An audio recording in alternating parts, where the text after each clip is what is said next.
Vamos lá, então. A necessidade da interpretação bíblica. Hoje, qual que é a minha tarefa hoje? Mostrar para você a importância da matéria chamada hermenêutica. Tá bom? Hermenêutica. Vocês têm alguma ideia do que seria hermenêutica?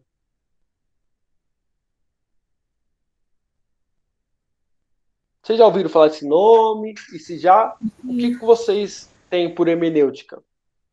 são técnicas de interpretação aceitáveis Per- sobre um tema? Perfeito. Quem falou? Eu, Tainá. Tainá. Perfeito, Tainá. É isso aí. São técnicas ou ferramentas de interpretação para que nós interpretemos o texto. Né? Isso, quem faz? Será que é só advogado que precisa interpretar texto, médico, pastor? Não. Se você for parar para pensar, você sempre está interpretando um texto. E há problema se você interpretar um texto de forma equivocada. Se a mãe de vocês pedirem, me traga café do mercado, e vocês trazerem pão, ou trazerem sorvete, ela fala, poxa, mas você não entendeu o que eu falei para você? Você não leu? Então, às vezes você está no WhatsApp e a forma como a pessoa fala com você, você sabe se aquela pessoa está brava, feliz ou triste. Não é verdade? Isso pelo jeito e a sua ferramenta de interpretação. É isso mesmo. Então, o meu objetivo, como eu disse, é estudar a história da interpretação e desse modo que é aplicando a Bíblia. Tá certo? Então, algumas coisas antes de falar sobre interpretação. Nós estudaremos a hermenêutica partindo do ponto de vista reformado. Tá? O que, que é reformado? Vocês têm ideia do que seria reformado? Vocês conhecem esse nome ou é novo para vocês? Só para eu saber onde eu estou caminhando. Conheço. Certo, a Emily conhece. Tainá? Conheço. Certo. Então vocês conhecem um pouco da teologia reformada, né? Então, teologia reformada é aquela tradição que inicia-se com a reforma protestante, tá bom? E hoje é conhecido, hoje quem herda essa tradição normalmente são chamadas igrejas tradicionais, presbiteriana e algumas batistas, tá certo? Então o ponto de vista meu é sempre do ponto de vista reformado. Segundo, eu não vou somente mostrar a história para vocês de modo expositivo, mas de uma maneira analítica. O que, que você quer dizer, Daniel?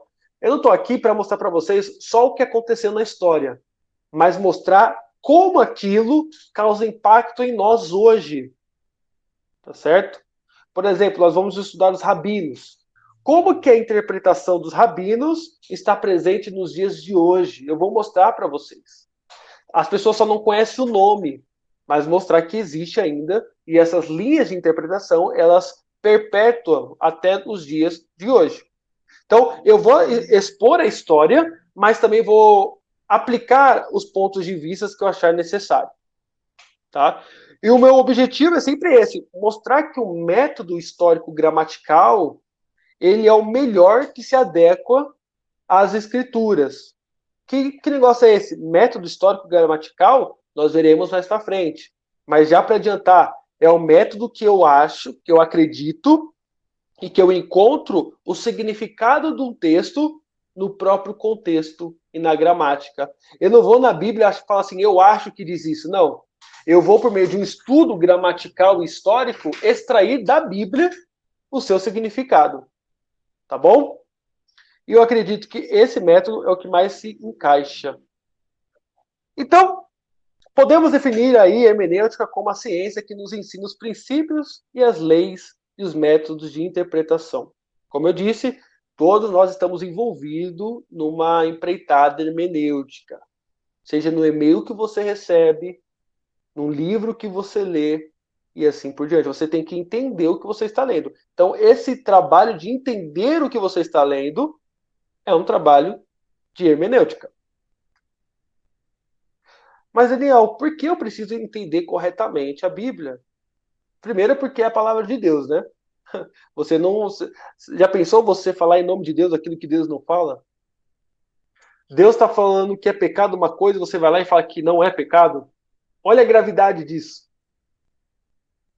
Então, mas outro motivo que eu coloco aí é que quando você aconselha alguém, são suas palavras. Quando você está ali aconselhando alguém, pregando para alguém, né? Ou melhor, aconselhando, são suas palavras. Agora, quando você aconselha alguém debaixo da palavra de Deus e extrai o significado da palavra de Deus de forma fiel e fidedigna, aí não são mais as palavras da Emily, da Iraelma ou da Tainá, mas as próprias palavras de Deus. E as palavras de Deus não voltam vazias. A minha palavra pode voltar vazia, a de vocês também. Mas quando eu pego a palavra de Deus e explico o seu significado e aplico o seu significado na vida do meu ouvinte, isso tem poder. Isso é poderoso. E é isso que eu quero trazer para você. É essa ferramenta de você olhar para o texto, não com aquilo que você acha, mas ter as ferramentas corretas para tirar do texto aquilo que Deus quis que nós tirássemos. E assim aplicar na minha vida primeiro e na vida dos ouvintes. Tá certo? Esse é o nosso objetivo. Tá? Então, hoje, muitas pessoas ficam desanimadas com as controvérsias e polêmicas que surgem nos meios acadêmicos, intelectuais, onde se estuda a Bíblia. Você já viu alguém dizer o seguinte: quando a pessoa estuda demais, ela perde a fé? Já ouviu isso? Sim, muito. A Iraelma é minha testemunha. Tainá também? Já, bastante. Agora, por que vocês acham que isso acontece? Não é a palavra de Deus? Vou perguntar para vocês: qual é o maior texto da Bíblia? Quem lembra aí? O maior texto da Bíblia. Onde está? Salmo 119? Salmo 119. Boa, Tainá. Já tá com uma par de pontos já, hein? Vamos lá, Tainá. Você mesmo. Qual que é o tema do Salmo 119? Ai, agora você me pegou, professor. Vamos lá, Iraelma. Qual que é o tema do Salmo 119? Sobre a palavra de Deus, sobre guardar a palavra no coração. Assim, Emily. Boa. Pode falar, pode eu lembrei que concluir. era Salmo 119, mas fiquei em dúvida. É isso mesmo. Olha só. O maior texto da Bíblia é o Salmo 119. E qual que é o tema do Salmo 119? O amor do salmista para com a lei de Deus, para com a palavra. Olha, sempre quando a minha leitura bíblica está morna e eu estou começando a esfriar, e é normalmente assim, você primeiro para de orar, depois de ler a Bíblia. E aí é só ladeira abaixo. Quando eu vejo que a minha vontade de ler a Bíblia está sempre caindo, isso é normal acontecer com todos nós, eu leio o Salmo 119 correndo. E eu fico admirado com o amor que o salmista tem com a palavra de Deus. É o maior texto da Bíblia. E ele fala: Senhor, como eu amo a tua lei. É o meu prazer. É melhor do que o ouro, do que o mel. No nosso tempo, é como se ele estivesse dizendo: é melhor do que qualquer ação na Bolsa de Valores. É melhor que qualquer McDonald's, Outback. É melhor que todas essas coisas juntos. Eu amo a sua lei, Senhor. Eu acordo de manhã, de madrugada, querendo, com sede, com fome da tua lei. Aí eu te pergunto: como que alguém que estuda a Bíblia, que lê a Bíblia, consegue ficar frio? Por que vocês acham que isso acontece?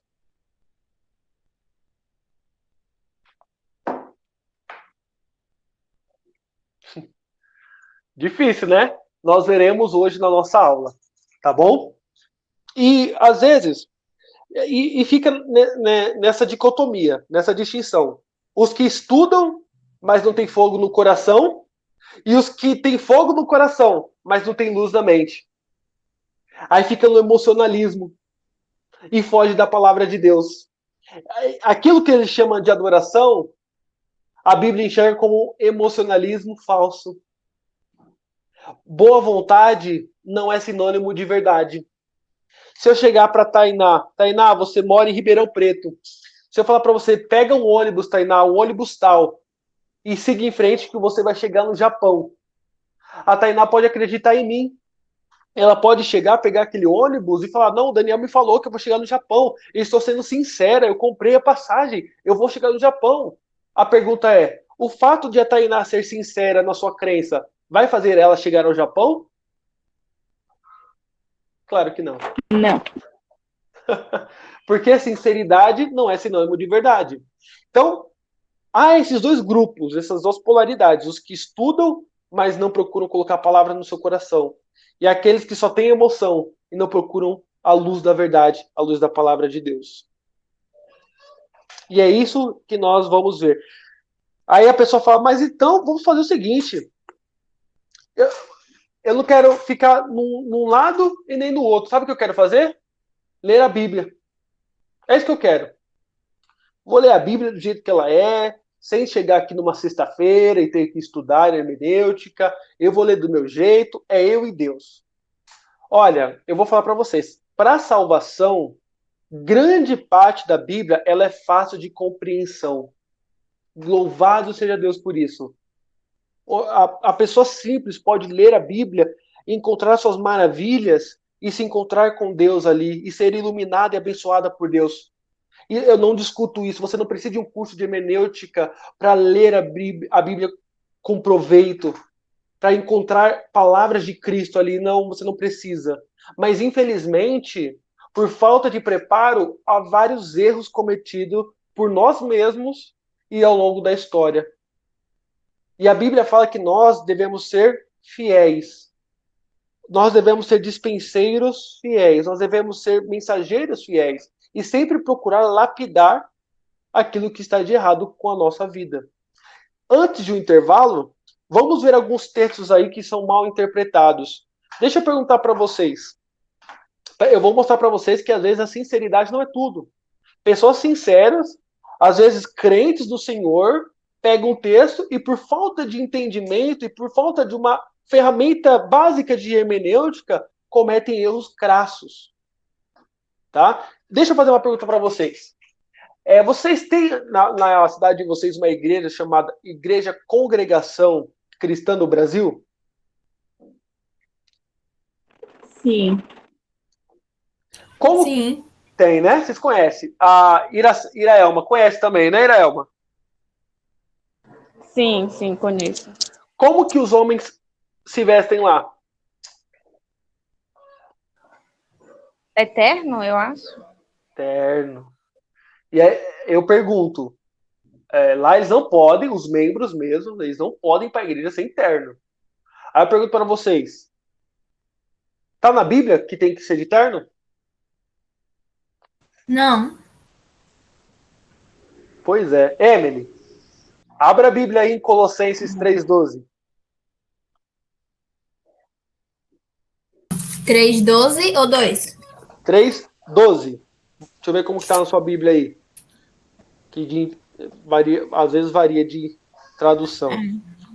Revesti-vos, pois, como eleitos de Deus, santos e amados, de eternos afetos de misericórdia, de bondade, de humildade, de mansidão, de longanimidade. Como que tá falando para se revestir? De o quê? Como eleitos de Deus, Ah, santos e amados, certo. Mas, e amados depois de amados? ternos afetos de misericórdia. Vocês De estão vendo? ternos. Uhum. E aí, tem que ir de terno para a igreja ou não? Sim, mas não esse tipo de terno. Você tá vendo como que é? Aí, Emily, que tipo de terno tá falando aí o texto, então? Ternos de afetos de misericórdia, bondade, humildade, mansidão e longanimidade. Não é a palavra terno aí, vem de ternura. Qual que é uma das regras da hermenêutica? Uma regra básica. Você procurar entender o que o autor quis dizer dentro do contexto. Se eu acho que é terno, eu tenho que perguntar, na época de Paulo existia terno? Não. Tá vendo como que é as coisas? Aí você cria doutrina que não existe. Tá certo? Outro texto. Vocês já viram pessoas na igreja falar o seguinte, que crente não passa necessidade? Vocês já viram isso? Já vi semelhante, não comparou a necessidade. Mas nesse contexto. Ah, boa. Olha, você lembra do texto de Davi? Lê alguém pra gente aí, Davi, lá no Salmo 37, 25.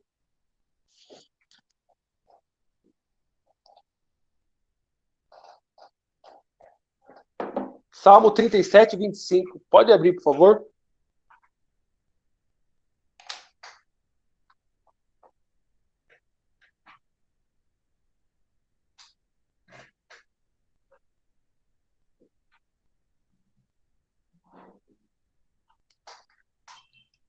Salmo 37, versículo 25.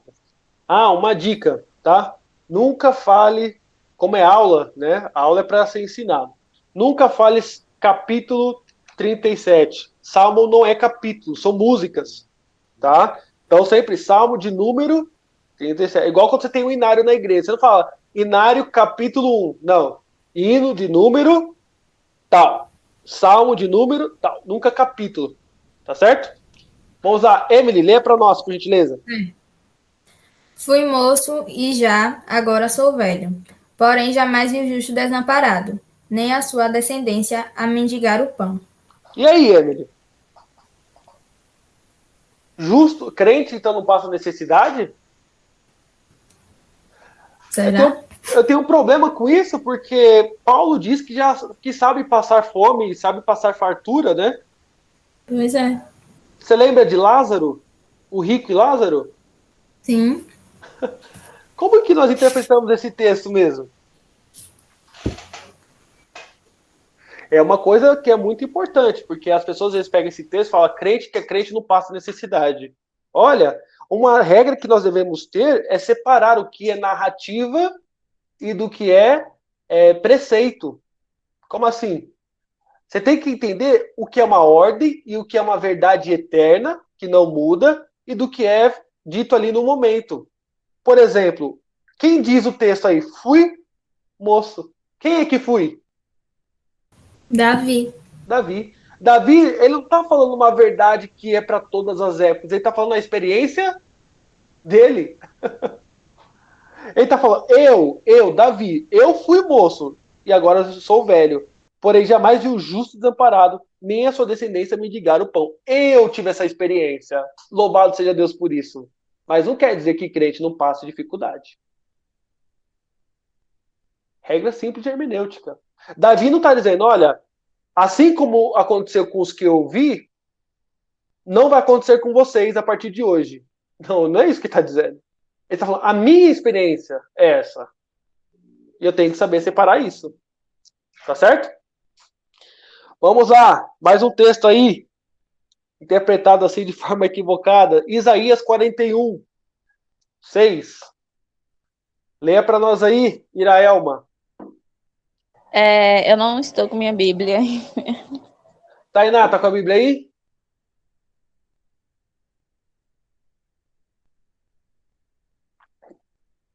É bom na primeira aula que a gente já vai pegando os esquemas, né? Sempre com a Bíblia do lado e o livro, tá bom?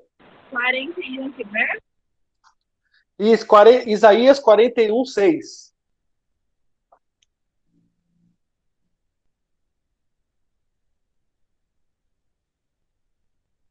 Se achou, pode ler para nós.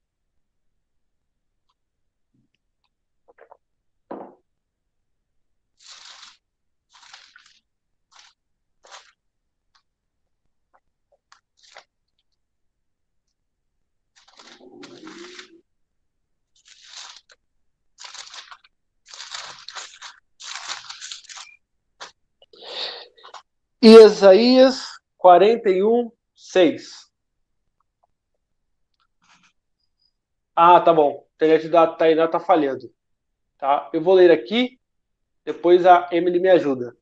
Olha só, gente. Tranquilo, Tainá. Fique em paz. Fique em paz. 41, 6.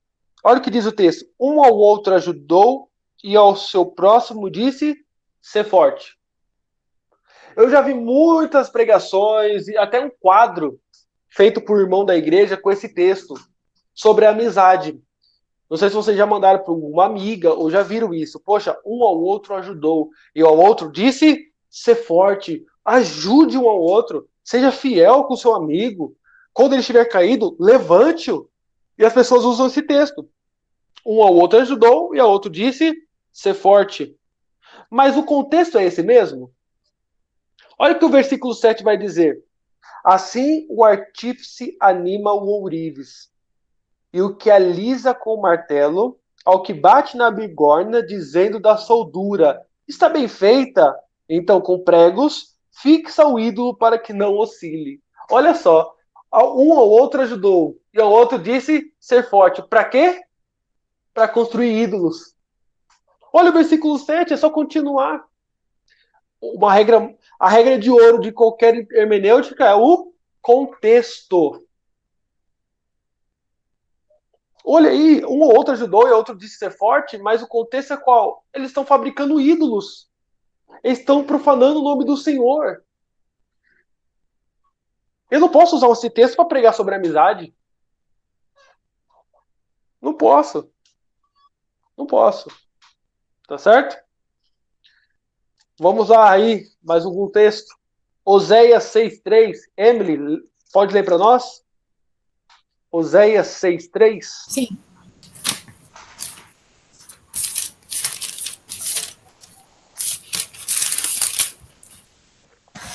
Diz: Conheçamos e prossigamos em conhecer ao Senhor. Como a alva, a sua vinda é certa, e ele descerá sobre nós como chuva serôdia que rega a terra. Emily, conhecer a Deus é bom ou ruim? Perfeito, maravilhoso. Eu já vi muito escola dominical que coloca esse moto aí. Qual vai ser o tema da escola dominical desse ano? Oséias 6:3. Conheçamos e prossigamos em conhecer ao Senhor. Porque nós devemos conhecer a Deus. Isso é verdade. Mas eu pergunto, será que é isso que o texto está ensinando? Qual que é o título da sua Bíblia aí, em negrito, em cima do capítulo 6? Tem algum Em cima título? do capítulo 6 não tem, mas está no finalzinho do 5. Isso De mesmo. conversão insincera. Conversão? Insincera. Sabe o que está acontecendo aqui? O profeta, Deus, por meio do profeta, está acusando a falta de sinceridade nessa declaração do povo. O povo de Israel, ele dizia, nós queremos conhecer a Deus. Vamos prosseguir em conhecer a Deus, porque tão certo quando a chuva cai, Deus se voltará para nós. Mas Deus vai falar no versículo 4, que te farei, ó Efraim? Que te farei, ó Judá? Porque o vosso amor é como a nuvem da manhã, que como o orvalho da madrugada, que cedo passa. Por isso os abati por meio dos profetas. Pela palavra da minha boca os matei, e os seus juízos sairão como a luz. A ideia aqui é, vocês falam que querem me conhecer, mas vocês são hipócritas. Você está vendo? O contexto aí não é de um povo crente que quer conhecer a Deus, mas de um povo que fala com os lábios, mas o coração está longe. Está longe. Por último, antes do nosso intervalo, vocês lembram como Elias subiu ao céu?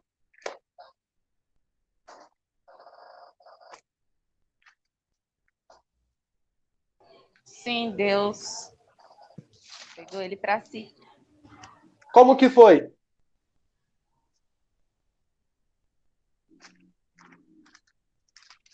Como que foi, Iraelma? Você lembra? Ele foi pro céu, Ai, como é o nome da... Ai, eu esqueci a palavra agora. Deus pegou ele, né? Tipo... Mas ele foi por meio de alguma coisa. Ai, carruagem... Ai, eu esqueci o nome. Carruagem de fogo? Sim. Carruagem de fogo. Normalmente as pessoas falam isso mesmo. Coloca depois no Google lá, Elias subindo ao céu. O que vai aparecer? Elias numa carruagem de fogo. Abra a Bíblia de vocês aí, no segundo livro dos Reis. Vamos ver o que diz o texto aí. Depois vocês fazem isso aí. Elias subindo ao céu. Normalmente aparece ele numa carruagem de fogo. Mas a Bíblia nunca diz que ele subiu aos céus numa carruagem de fogo, né? Ô, Emily, minha leitora oficial do dia de hoje, lê para nós, segundo Reis. Pronto. Ó, outra Já dica. abri. Outra dica. Nunca fale Primeira Reis. Nunca fale Primeira Reis. Primeira Crônicas, nunca fale. Por quê? Porque é livro, não carta. Primeiro livro dos reis. Por isso é Primeiro Reis. Nunca Primeira Reis. Nunca. Tá? Vamos lá. Lê para nós aí, Emily. Segundo Reis 2:1. Pronto. Quando estava o Senhor para tomar Elias ao céu por um redemoinho, Elias partiu de Gilgal em companhia de Eliseu. Oxe, tomado por quê? Redemoinho. Olha o versículo 11. Indo eles andando e falando, eis que um carro de fogo, com cavalos de fogo, os separou um do outro. E Elias subiu ao céu, num redemoinho. Num quê? Redemoinho? A carruagem de fogo fez? Separou Elias de Eliseu. Agora eu pergunto para vocês, irmãs. Eu fiz coisas do outro mundo nesses textos que eu dei como exemplo? Não. O que eu fiz? Interpretou corretamente. Só li o texto. Não foi? Eu só li o texto. Certo? Olha, eu falei que esse era o último, mas o penúltimo aí. O último agora. Primeira carta de Paulo aos Coríntios. Vamos fazer o seguinte? Vamos fazer um intervalo? Depois a gente volta na primeira carta de Paulo aos Coríntios. Iraelma, não sei se é possível você pegar uma Bíblia, que eu ia fazer uma atividade com vocês agora. Se possível, tente pegar uma Bíblia. A Tainá tá com problema na sintonia dela, na internet. Tudo bem. Tainá acertou no redemoinho. Parabéns, Tainá. Então nós faremos agora um intervalo, tá? Tranquilo, Tainá. Vamos fazer um intervalo aí de, acho que uns 5 minutos, 6 minutos tá bom, né? Voltemos aí 9 horas. Tá certo? Tome uma água. Certo. 9 horas eu volto aí.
Voltando, dá um ok aí se vocês já voltaram.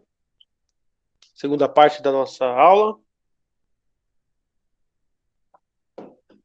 Emily já está por aí, minha leitora oficial. É, isso aí. Tainá tá por aí, Iraelma. Iraelma Ok, também, voltei. tá certo. E a Tainá também. É isso aí. Então, eu pedi para que vocês. Eu não sei se a Iraelma conseguiu a Bíblia. Conseguiu aí, Iraelma? Não, eu vim visitar uma amiga e acabei não fazendo. Tranquilo, tranquilo. Vamos lá, então. Olha só. Eu pedi para vocês, então, para quem tá a Bíblia aí, primeira carta de Paulo aos Coríntios. Primeira carta de Paulo aos Coríntios, capítulo 1. Tá? Pergunta: quem lembra quais são os tipos de povos, né, que participam da igreja de Corinto?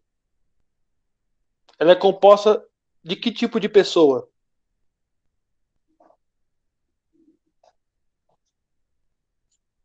Quem lembra aí?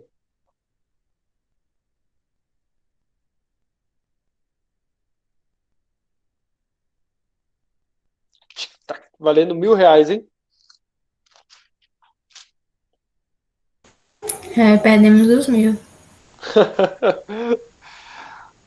Olha aí para nós, Emily. Versículo 22 do capítulo 1. Porque tanto os judeus pedem sinais, como os gregos buscam sabedoria.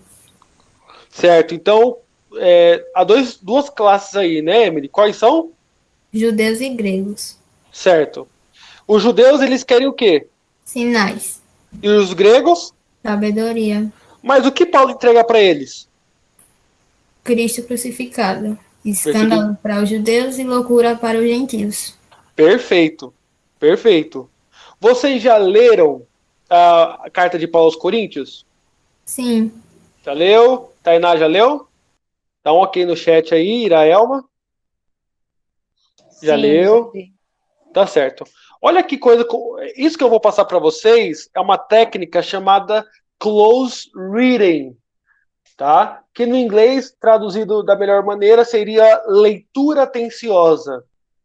Olha que legal essa leitura atenciosa. Capítulo 1. Emily, leia para nós aí versículo 1 do capítulo 1. Paulo, chamado pela vontade de Deus para ser apóstolo de Jesus Cristo. E o irmão Sóstenes, Opa! Apóstolo de quem? de Jesus Cristo. De quem eles não queriam ouvir? De Jesus Cristo. E de quem Paulo está falando? E de quem Paulo está falando? De Jesus. Sim. Continua o versículo 2 aí. A igreja de Deus que está em Corinto, aos santificados em Cristo Jesus, chamados para ser santos. Santificados em quem? Cristo Jesus. Pode continuar. Chamados para ser santos, com todos os que em todo lugar invocam o nome de nosso Senhor Jesus Cristo. Nome de Senhor quem? Jesus Cristo. Pode continuar. Senhor deles e nosso. E o versículo 3 aí, se muda alguma coisa?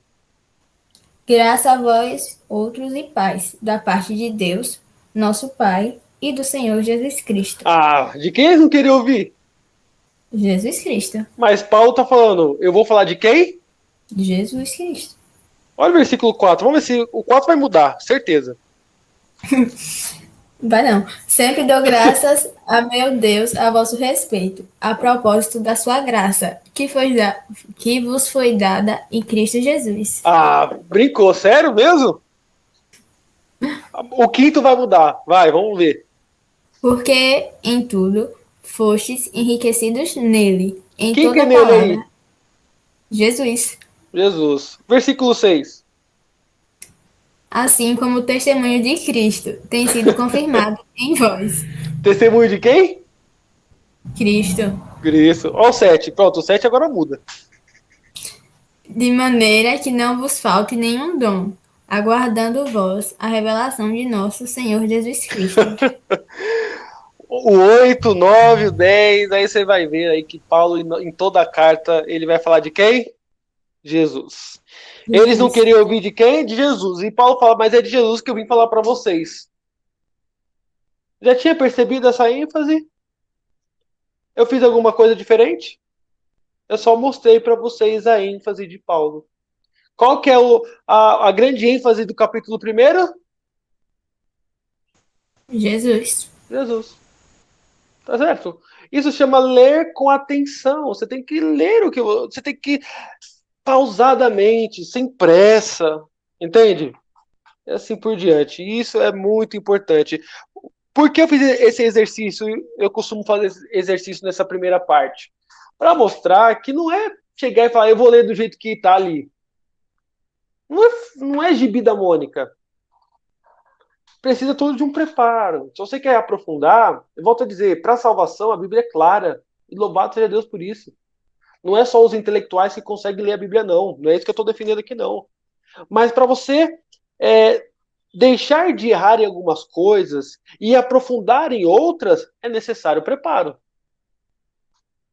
É necessário que na sua vida de crente você sempre esteja se lapidando. Tá certo? Então tá, isso aí foi a primeira parte. O que eu quero falar com vocês nessa segunda parte agora? Eu falei para vocês então sobre a necessidade de interpretação e erros comuns que nós cometemos por causa de contexto, não saber palavras como ternos, afetos, confundir palavras. Mostrei para vocês aí textos que, tirados do contexto, a pessoa faz o que quer, né? Vimos aí textos que às vezes a pessoa acha que sabe, mas não sabe como foi a carruagem de fogo. Coloca no Google, Elias indo para o céu, você vai ver, carruagem de fogo, mas o texto não diz isso.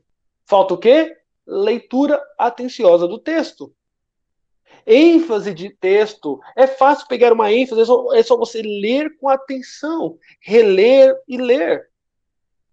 Isso foi a nossa primeira parte. Essa segunda parte, o que eu vou fazer com vocês? Eu vou falar que a necessidade de... Primeira parte, é necessária a interpretação da Bíblia para evitar erros comuns. Primeira parte. Segunda parte, é necessária a interpretação da Bíblia por conta de um fenômeno chamado distanciamento. Então, em primeiro lugar, a interpretação da Bíblia é necessária porque nós evitamos erros comuns. Erros de contexto, erros de ênfase e assim por diante, como nós vimos lá. Segundo, a interpretação da Bíblia é necessária por causa do fenômeno chamado distanciamento. Tá? Por que acontece esse distanciamento? Primeiro, porque a Bíblia é um livro humano. A Bíblia não caiu do céu. E por ser um livro humano e antigo, você tem alguns problemas de distanciamento. Então, nós estamos aqui, a Bíblia está aqui. Nesse hiato, há um distanciamento que nós devemos vencer. E qual é o nome da ponte que eu ergo entre mim e a Bíblia? Para vencer esse distanciamento? A interpretação, a hermenêutica. Mas que tipo de distanciamento eu quero falar com vocês? Primeiro, o distanciamento temporal. A Bíblia ela é um livro muito antigo. Qual é o último livro da Bíblia? Valendo aí, hein? Apocalipse. Você lembra quando foi escrito Apocalipse, Emily? Não. Por volta ali do ano 90 depois de Cristo, 90 a 100. Vamos arredondar para 100. 100 depois de Cristo. Nós estamos no ano 2021. Vamos arredondar para 2000. Mais ou menos 1.900 anos de distância. Será que não dificulta, não? Vocês já leram Camões? Machado de Assis? Aquele vocabulário difícil? Se é difícil ler um vocabulário de 100 anos, ou até mesmo 200 anos atrás, na nossa língua, imagine um livro que foi escrito em grego há mais de 1.900 anos. O último livro, hein? Se contar do começo, a partir de Gênesis foi escrito em 1400. 3.000 e poucos anos aí de distância. E aí? Então, eu estou em 2021. A Bíblia, séculos de distância de mim. Qual é a ferramenta que eu vou utilizar para ir até a Bíblia e vencer esse distanciamento? Hermenêutica. Hermenêutica. Tá certo? Segundo, distância contextual. A gente não sabe, a gente não está vivendo aquele período mais. Então, o contexto daquele período, a gente tem que garimpar, tem que procurar saber o que estava acontecendo. Por exemplo, por que Paulo pede para as mulheres colocar véu lá na igreja de Corinto? Se eu não entender o contexto, o que eu vou fazer? Colocar véu nas irmãs da minha igreja. Mas quando eu entendo o contexto da época e tiro o princípio que é eterno para todas as épocas, que é o de respeito e submissão ao marido, aí eu sei aplicar. Mas se eu não entendo o que estava acontecendo ali, passa batido. Outro, se eu não entendo o que acontece lá no livro de Abacuque, quem são os caldeus e por que Deus está mandando os caldeus disciplinar o seu próprio povo e por que Abacuque fica tão horrorizado, eu perco o contexto. Tá? Eu tenho que entender o que estava acontecendo no mundo da época de Abacuque, a ascensão da Babilônia ou da Caldeia. Eu tenho que entender. Evangelho de Marcos. Por que o Evangelho de Marcos é o mais curto? Porque ele escreveu para os romanos. Por que Marcos coloca o nome do livro dele de Evangelho, de Jesus Cristo? Porque a palavra Evangelho era muito usada no período romano. Eram boas novas. Era quando a batalha foi vencida. Era quando o inimigo foi derrotado e a população poderia agora usufruir das bênçãos daquela vitória. Então, quando Marcos usa uma palavra militar, que era evangelho, ele estava dizendo: olha, a batalha foi vencida. E grandes coisas podemos desfrutar por meio dessa batalha que foi vencida por Jesus Cristo, o Filho do Deus vivo.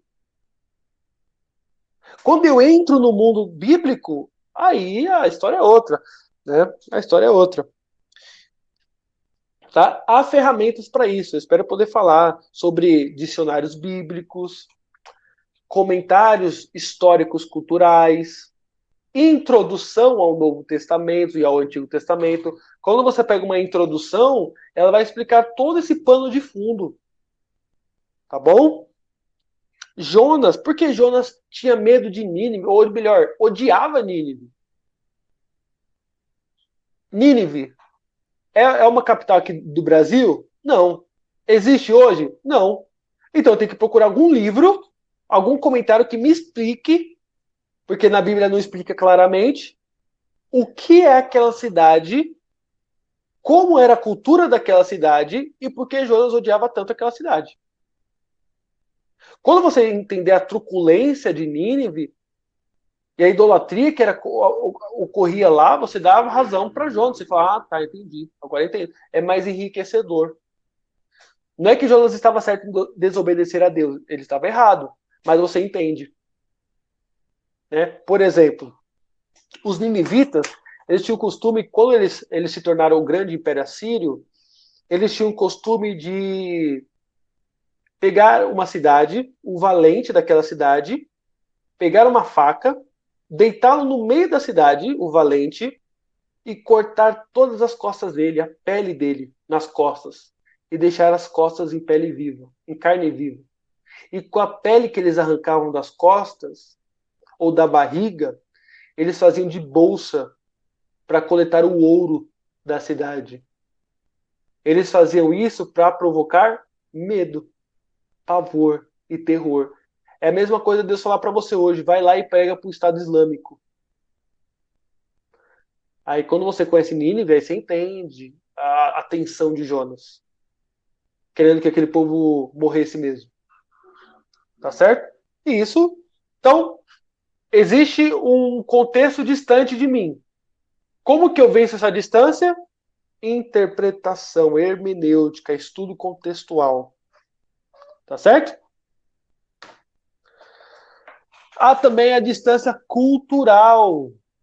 Irmãos, é uma outra cultura. Não existe mais a cultura que Existem só resquícios. A cultura antiga ela já foi extinta. E às vezes há coisas que passam batido e a gente não percebe a riqueza cultural que há. Por exemplo, veja comigo lá em Isaías, capítulo 1. Eu vou ler Isaías, capítulo 1, versículo 18. Diz o seguinte: Vinde, pois, e arrazoemos, diz o Senhor.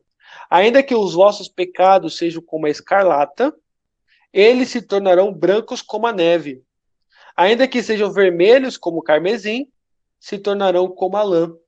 Eu pergunto para vocês já ouviram essa palavra carmesim? O que vocês me dizem? Sim. E o que significa carmesim?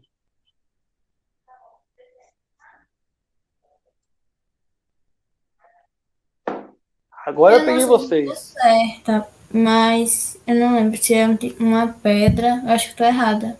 Não sei dizer. Tá certo. Tainá, alguma coisa a dizer?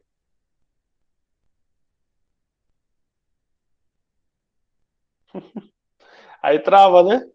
E é uma palavra comum nos nossos dias, né? Tainá não conhece, Iraelma. Também não conheço.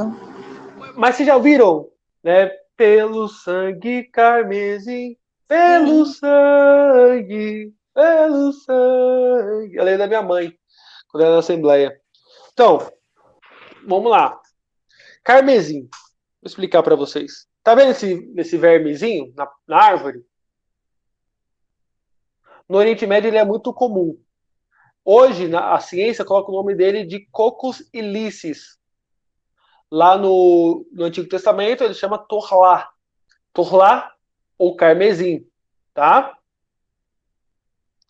Cocos ilicis. Esse verme, quando ele morre, olha como ele deixa como se fosse uma geleia, né, na árvore. Tá vendo essa vermelhidão aí? Que o judeu fazia? Ele raspava essa gosma vermelha para fazer o quê? Quem adivinha?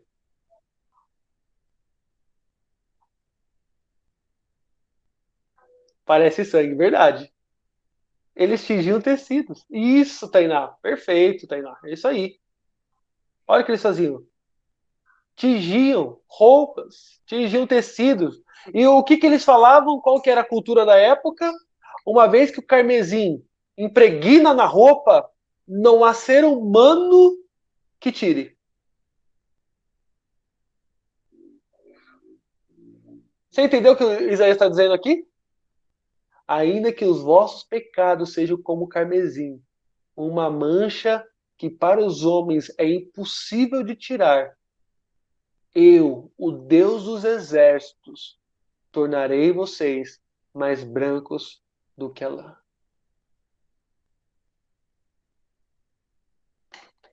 Aí você pegou o feeling. Por quê? Você venceu a distância cultural. Você pegou o significado da época e trouxe para nós. E como que você ensina isso? Para aquela pessoa que chega para você e fala: para mim não tem mais jeito. Olha, para mim, eu acho que Deus está longe de mim. Eu acho que para mim só resta a morte. Deus é muito santo e é verdade. E eu sou um pecador miserável. Eu acho que ele desistiu de mim. Isaías vem para nós dizer: ainda que para os homens seja impossível sua restauração, para Deus não é impossível. E ele é fiel e justo para nos purificar de todo pecado, né? Nos purificar de toda injustiça e perdoar-nos de todo pecado, 1 João vai falar. Isso porque eu venci a distância cultural. Deu para entender? Sim, Se, muito. se deixa passar batido, você perde essa riqueza. Como que eu sei disso? Vai para um dicionário bíblico. Vai lá, compra um dicionário. Tem aquele comentário histórico-cultural da Bíblia, do Antigo e do Novo. Tenha na sua biblioteca. Você vai dar uma aula ou vai tirar uma dúvida mesmo sua. É bom ter esses livros. Comentários da Bíblia. tá? Eu espero poder ter uma aula só para explicar como montar uma biblioteca. Tá certo? Olha só. O distanciamento cultural. Muitas Bíblias, elas veem o seguinte. Primeira Bíblia aí. Olha o texto. Contudo, o rei da Síria enviou de Laquis a Tartã e a Rabsaqué, ou Rabsares e a Rabsaqué, com um grande exército ao rei Ezequias, a Jerusalém, subiram e vieram a Jerusalém. Normalmente, esses nomes aqui, como estão em maiúsculos, eles normalmente são traduzidos como nome próprio. E a pessoa vai pregar, vai ensinar e falar, então, um homem chamado Tartã, o outro chamava-se Rabsares, o outro Rabsaqué, e Rabsaqué chegou a Ezequias e falou isso, isso, isso. Posteriormente, com o estudo histórico-cultural dos assírios, nós notamos que a tradução não está exata, porque não são nomes pessoais, nomes próprios, mas são cargos. Tartã não é nome, significa general. Rabsares significa oficial principal. E Rabsaqué, comandante de campo. Não necessariamente são nomes. Tá? Você vê, e é Bíblia, né? Uma tradução divergindo da outra. Por quê? Por essa questão cultural. E nós sempre estamos descobrindo e aperfeiçoando. Assim são as escrituras também. Lembre-se, o que nós temos não é o original. A Bíblia foi escrita em hebraico, aramaico e grego. Sempre quando você tem uma tradução, é passível de erro. Por isso que você tem que se municiar da hermenêutica e de livros que vão te auxiliar. Há também afastamento linguístico. Olha aí, irmãs, olha que problema tem por causa de uma preposição. Olha que Jeremias vai falar. Aí é Deus falando por meio de Jeremias. Porque nunca falei aos vossos pais no dia em que os tirei da terra do Egito. Nem lhes ordenei coisa alguma acerca de holocaustos ou sacrifícios. Tem um problema, né? Quem foi que ordenou o Levítico, o sacrifício de cordeiro? Quem foi que ordenou os holocaustos? Será que foi Moisés pelo pensamento dele ou foi Deus por meio de Moisés? Se o sacrifício de Levítico não vale, não foi Deus que ordenou, então o sacrifício de Cristo também não vale, porque o sacrifício de Cristo é o cumprimento dos sacrifícios feitos no Antigo Testamento. E Deus está falando aqui, ó, eu nunca ordenei nada a respeito de holocaustos e sacrifícios. E aí, irmãs, como que eu faço no contexto desse?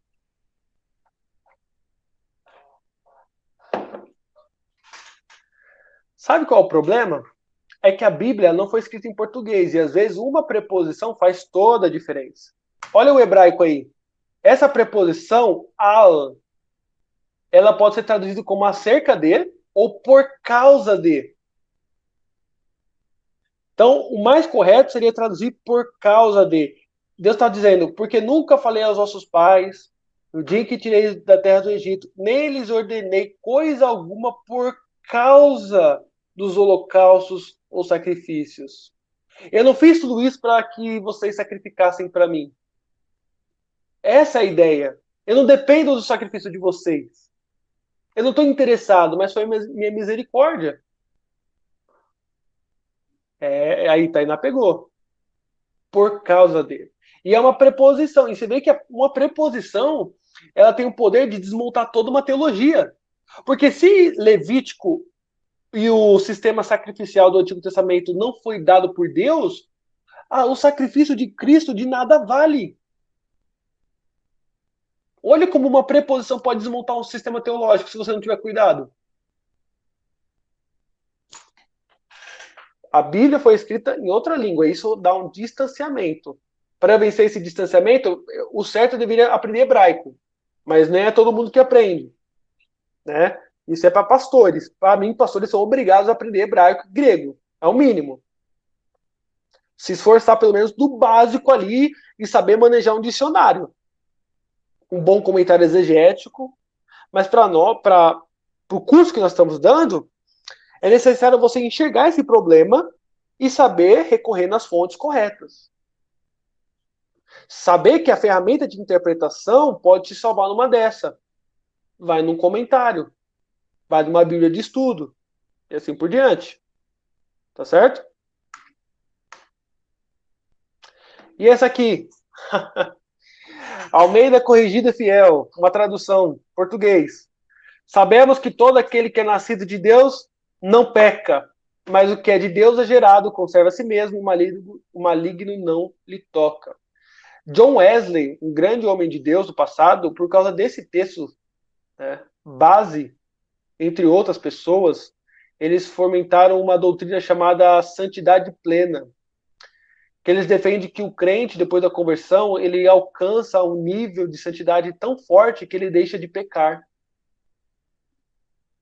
E o texto está dizendo que aquele que é nascido de Deus não peca. E aí, irmãs? Vocês são nascidas de Deus? Se pecar,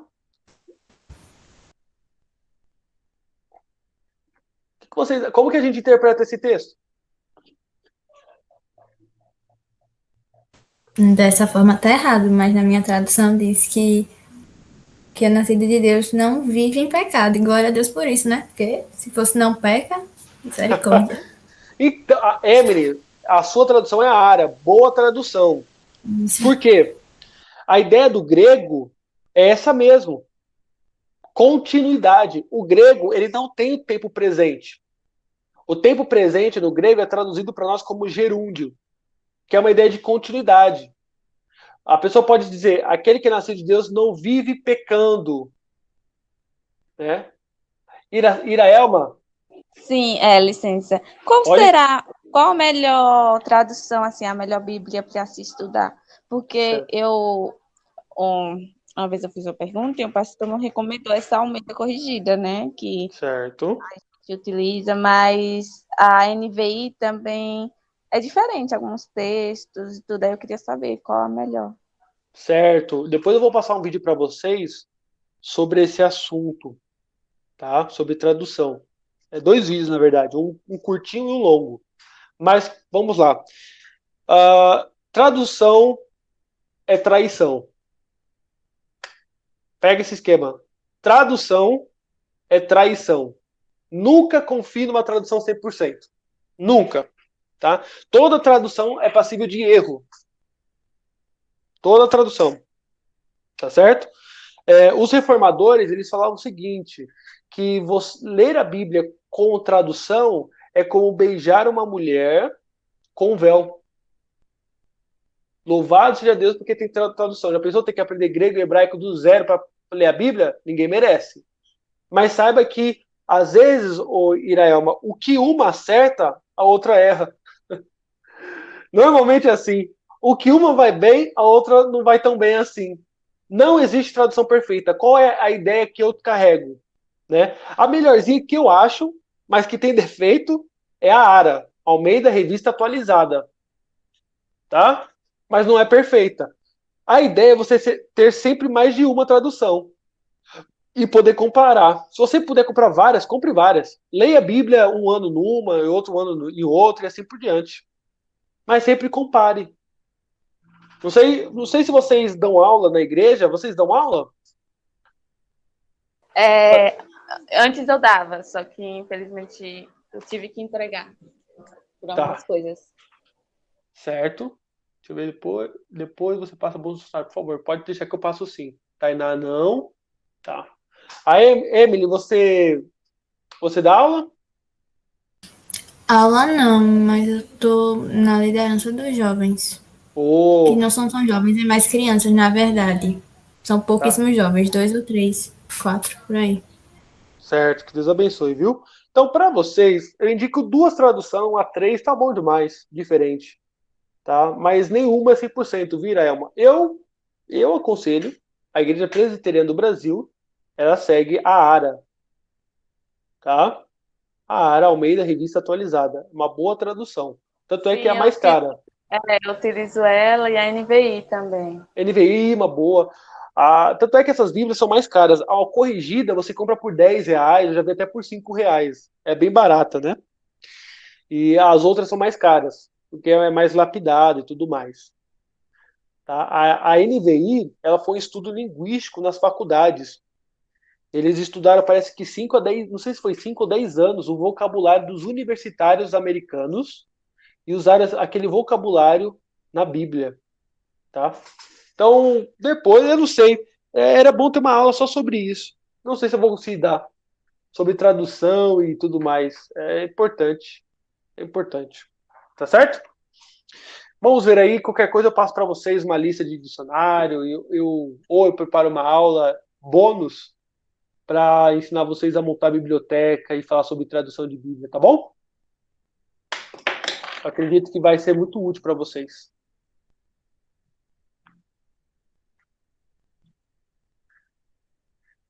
Então, por último aí, na questão humana, a Bíblia ela tem um distanciamento autoral, os autores já morreram.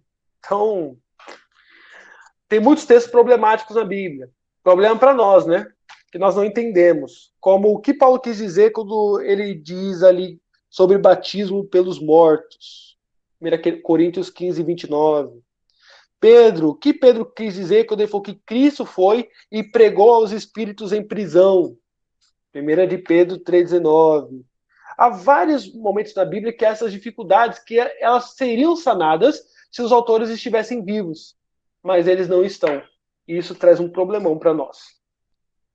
Então, o que dá para fazer é você usar a ferramenta da hermenêutica e ir até onde dá. Quando você vê que não dá mais para ir, você fica, tá? Nunca passe daquilo que está revelado nas Escrituras. Então, a grosso modo falando, o que é interpretar? Interpretar é tentar transpor o distanciamento em suas várias formas, como mencionado aqui. Interpretar é eu tentar transpor esse distanciamento temporal, contextual, cultural, linguístico e autoral. Interpretar é como se você estivesse pegando uma máquina do tempo, indo até o tempo lá onde foi escrita a Bíblia, e tentar entender como aqueles ouvintes ouviram pela primeira vez.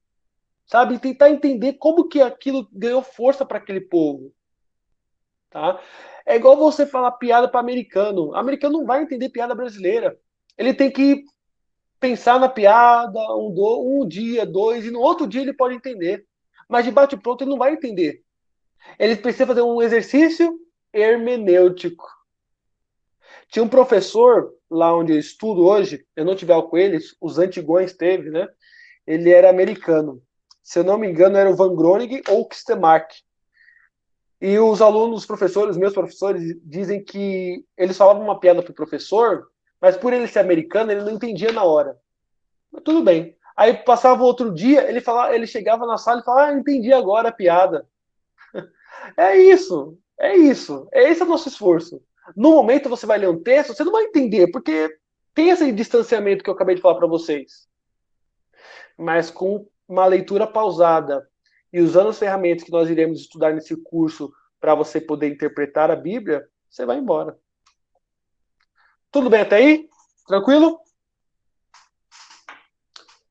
Tá certo. Tranquilo. Então, por último, a Bíblia, ela também é um livro divino.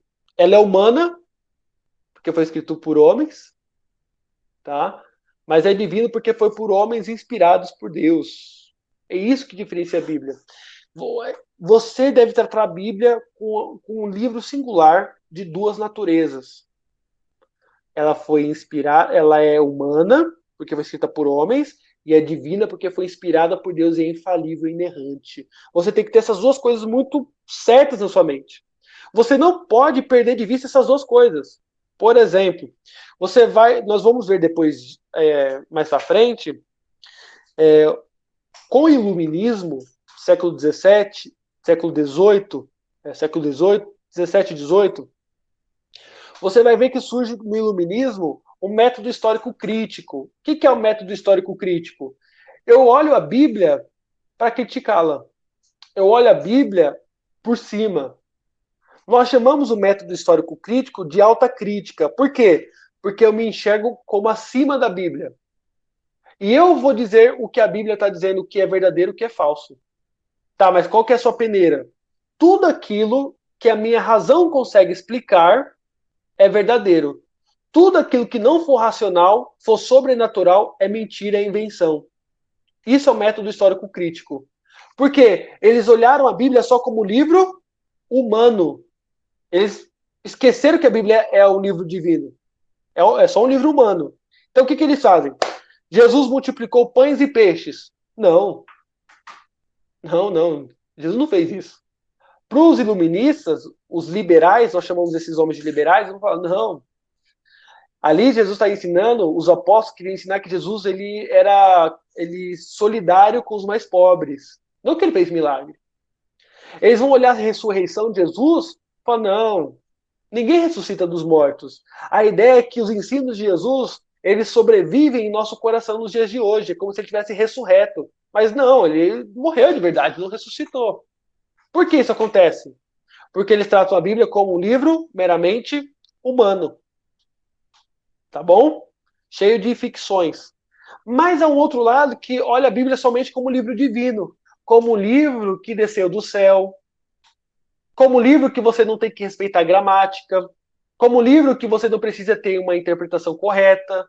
É somente por jejum e oração que você vai conseguir. É só pelo Espírito Santo você vai chegar e interpretar a Bíblia de forma correta. Não. A Bíblia ela é inspirada por Deus. É necessário o Espírito Santo agir em nosso coração para que nós entendamos a Bíblia? Sim. Mas é necessário respeitar regras de gramática, contexto histórico, contexto cultural, linguística e tudo mais. Eu não posso perder essas duas coisas de vista. Ela é divina e humana. Deu para entender? Isso é muito. Você tem que estar muito claro isso na mente de vocês.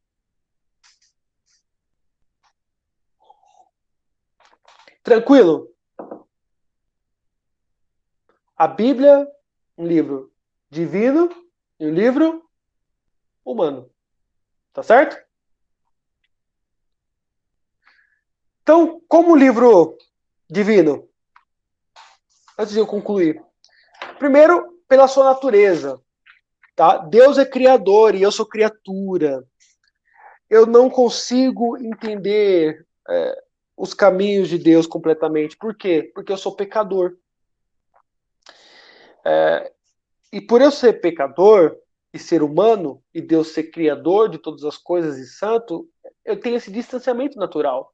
Deus é criador, eu sou criatura. Ele é infinito, eu sou finito.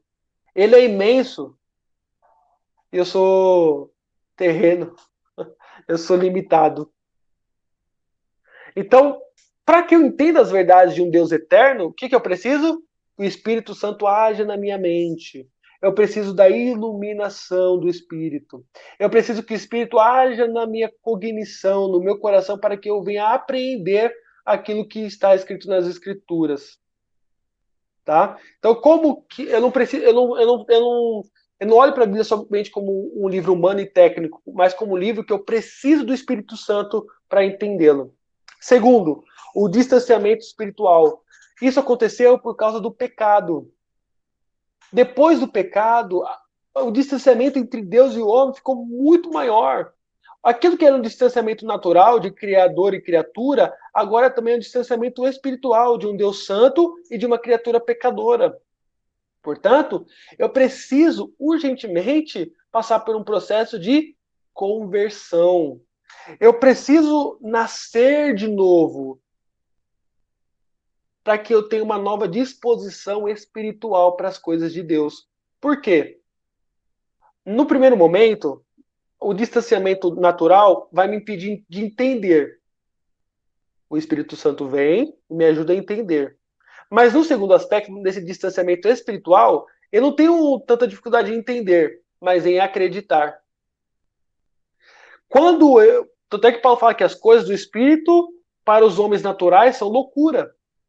Mas quando eu entendo e creio, é porque eu nasci de novo. O Espírito Santo não só iluminou a minha mente, mas fez com que eu passasse pela conversão e pelo novo nascimento. Assim, esse distanciamento, ele é asfaltado pelo Espírito Santo. Tanto na iluminação, quanto na conversão. E por último, há o distanciamento moral, que a gente sempre tem que tomar cuidado. Por isso que devemos sempre recorrer às Escrituras, buscar a Deus em oração e sempre, sempre ler a palavra e estudar a palavra. Porque às vezes eu posso estar falando em nome de Deus aquilo que Deus não está falando. Quantas pessoas que usaram a Bíblia para justificar a escravidão? Quantas pessoas usaram e usam a Bíblia para justificar mortes, execução de judeus, mortes de bruxas, entre aspas? Você vai ver a Igreja Católica, nós vamos estudar sobre a interpretação da Igreja Católica e os seus erros, que usam da Bíblia para proibir casamento entre padres. E qual é o resultado? Você vê aí os altos casos de pedofilia. Pessoas que usam a Bíblia para medir comprimento de saia e de cabelo. Pessoas que usam a Bíblia e falam em nome de Deus para proibir bebida alcoólica. Sim, bebida alcoólica não é pecado. Pecado é embriaguez. A abstinência total, né, ou a exclusão da bebida na sua vida é uma escolha particular. Ninguém, nenhum homem pode impor isso a você, porque não é bíblico proibir bebida alcoólica. O caráter do crente é que ele tem domínio próprio. Ele sabe até onde ele vai. Mas muitos usam a Bíblia para isso. Muitos usam a Bíblia para aceitação de casamento homossexual. Por quê? Porque a moral está corrompida e há esse distanciamento moral. E é necessário, então, eu voltar para as Escrituras a fim de regular, né, a minha percepção daquilo que é o correto e daquilo que é errado. Eu costumo dizer que as pessoas, nós somos como aquela senhora que vai fazer o bolo e a primeira vez que ela vai fazer o bolo, ela usa a receita. Ela segue a receita à risca. Mas depois, na segunda vez, na terceira e quarta, ela fala assim, eu já sei a receita de cabeça, eu vou fazer do meu jeito. E quando vai ver, ela colocou 100 ml de leite a mais, um ovo a mais. E ela comeu o bolo e ela fala, tá alguma coisa diferente. Qual que é a coisa diferente? É o erro porque ela não seguiu a receita. E a mesma coisa na nossa vida e na nossa visão de mundo. Nós sempre temos que voltar à receita, à palavra de Deus. Porque quando eu me distancio da palavra, eu começo a colocar as minhas percepções, os meus gostos, o meu pecado na minha visão de mundo. E isso me faz incorrer em erro. Concluindo, tudo isso, o que eu quis mostrar para vocês na necessidade? Primeiro, vamos lá. Eu mostrei para vocês erros comuns, a interpretação da Bíblia é necessária para evitar erros comuns. É impossível chegar na Bíblia e falar, eu vou ler conforme eu e Deus aqui. É impossível. Né? Todo mundo carrega uma carga de interpretação. Graças a Deus que a história da Bíblia ela é fácil de assimilação. Graças a Deus. Mas é impossível você chegar na Bíblia neutra. E eu mostrei para você erros comuns. No segundo momento, nós falamos sobre o distanciamento da Bíblia, esse fenômeno do distanciamento que a hermenêutica procura suprir. Primeiro, do lado humano. A hermenêutica trabalha para suprir o distanciamento do lado humano. O distanciamento cultural, contextual, autoral, linguístico e etc. Num segundo momento, o distanciamento divino, porque a Bíblia não é só humana, mas é divina, eu já não é tanto a hermenêutica, mas a ação do Espírito Santo me iluminando, fazendo com que eu nasça de novo, passe pelo processo de conversão e para que eu não só entenda a Bíblia, mas com que eu acredite naquelas verdades e aplique ao meu coração. E assim, no decorrer da minha caminhada, eu vou me lapidando conforme as Escrituras vão dizendo para eu me lapidar. Isso foi a nossa aula do dia de hoje. E eu concluo dizendo, não é tão simples, então, chegar e ler a Bíblia, como alguns dizem. Por outro lado, não queremos desanimar a possibilidade, e ela é muito real mesmo, de entendermos com clareza o ensino das Escrituras, reconhecendo humildemente que nunca poderemos ter uma compreensão exaustiva de todas as suas passagens. Sabendo que a Bíblia vem de Deus, temos ânimo para buscá-lo em oração, suplicando a sua graça e a sua iluminação em nossa tarefa de intérpretes. E é essa a ideia. Eu não quero desencorajar vocês, mas encorajar. Eu mostrei para vocês os desafios. E eu quero estar ao lado de vocês, ajudando, ensinando, indicando bibliografia para que juntos nós façamos aí um grupo de intérpretes melhores. Melhor, não fazer um grupo, mas participar de um grupo de intérpretes que vem ao longo da história, interpretando a Bíblia, buscando ser fiéis a Deus. Essa é a minha oração por vocês no dia de hoje. Amém? Agora eu posso abrir para perguntas, se você tiver alguma dúvida, eu estarei à disposição. Tá certo? Eu espero que tenha ficado claro. Esse slide já está lá no grupo, tá? Você pode acessar. Hoje é sexta, então eu indico para vocês correrem na leitura lá do livro que eu postei. Para vocês que não têm o livro, corra atrás do livro. É muito importante para você ter o seu fichamento. Não é só os slides que contam, você vai ter tudo isso e mais um pouco no livro, tá bom? Sempre podendo rever e tudo mais, tá certo? No começo você vai pensar que é muito difícil, mas na medida que você lê, eu vou estar do seu lado ajudando a você a entender o autor. Não é um livro fácil. O que eu estou dando para vocês é comida de gente grande. Vai doer um pouquinho o cérebro, né? O cérebro, né? Vai doer um pouquinho, vai ser um pouquinho puxado. Não estou falando que vai ser fácil. Eu vou apertar. Mas no final você vai me falar se valeu a pena ou não. No final você vai ser outra pessoa. No final, você vai ter uma oportunidade muito grande de continuar a crescer. O curso que eu estou ministrando não é um fim em si mesmo. É o pontapé para que você cresça na graça e no conhecimento. E não pare de crescer. Tá certo? É isso então, minhas queridas. Deus abençoe. Qualquer dúvida, me escreva no e-mail. Tá certo? WhatsApp, eu só atendo se for muito urgente mesmo. Mas eu gosto que falem por e-mail, eu prefiro. Tá bom? E é isso aí. Um grande abraço. Que Deus abençoe. E segunda-feira nós estaremos juntos, se Deus permitir, com a turma toda. Tá certo? Deus abençoe. Estão liberadas. Boa noite, gente. Ela foi ótima. Tchauzinho. Emily, muito obrigado, viu? Nada. Tainá, até a próxima. Deus abençoe. Tchau, gente. Tchau, tchau, Irael. Deus abençoe.